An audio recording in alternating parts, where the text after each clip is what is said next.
Hello friends, welcome to Jeevanya's kitchen. Friends, இன்றைக்கி நம்ம தர்பூசணி பழத்தில் மில்க் ஷேக் எப்படி செய்கிறதுன்னு பார்க்க போகிறோம். அடிக்கிற வெயிலுக்கு எதமாக நல்லா சில்லுன்னு குடிக்கிறதுக்கு ரொம்ப டேஸ்டியாக இருக்கும். குழந்தைங்கள்லேருந்தே பெரியவங்க வரைக்குமே எல்லாருமே விரும்பி குடிப்பாங்க. ரொம்ப ஹெல்த்தியான ஒரு மில்க் ஷேக்கும் கூட. இது எப்படி செய்கிறதுங்கிறத பார்க்குறதுக்கு முன்னாடி நம்ம சேனல் ஜீவன்யாஸ் கிச்சனை மறக்காமல் சப்ஸ்கிரைப் பண்ணி பக்கத்தில் இருக்க பெல் சிம்பிளையும் கிளிக் பண்ணிக்கோங்க.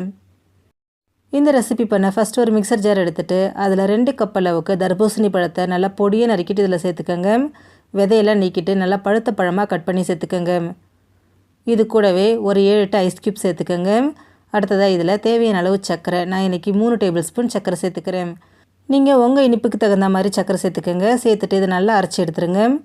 அரைச்சதை அப்படியே ஒரு பவுலுக்கு மாற்றிக்கோங்க. இப்போ இது கூட 1 கப் அளவுக்கு பால் சேர்த்துக்கோங்க. நல்லா காய்ச்சி ஆற வச்ச சில்லுன்னு இருக்கக்கூடிய பாலாக சேர்த்துக்கோங்க.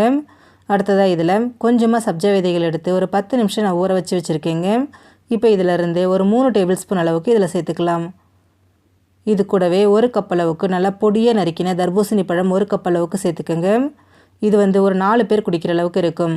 சேர்த்துட்டு இதை கலந்துட்டு நம்ம நல்லா சில்லுன்னு சர்வ் பண்ணிக்கலாம். ரொம்ப சிம்பிளான நல்ல ஹெல்த்தியான டேஸ்டியான மில்க் ஷேக் நமக்கு ரெடி ஆகிடுச்சு.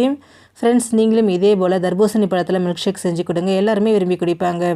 இந்த வீடியோ உங்களுக்கு பிடிச்சிருந்தா லைக் பண்ணுங்கள், ஷேர் பண்ணுங்கள், கமெண்ட் பண்ணுங்கள். ஜீவன்யாஸ் கிச்சனை சப்ஸ்கிரைப் பண்ணி பக்கத்தில் இருக்க பெல் சிம்பிளையும் கிளிக் பண்ணிக்கோங்க.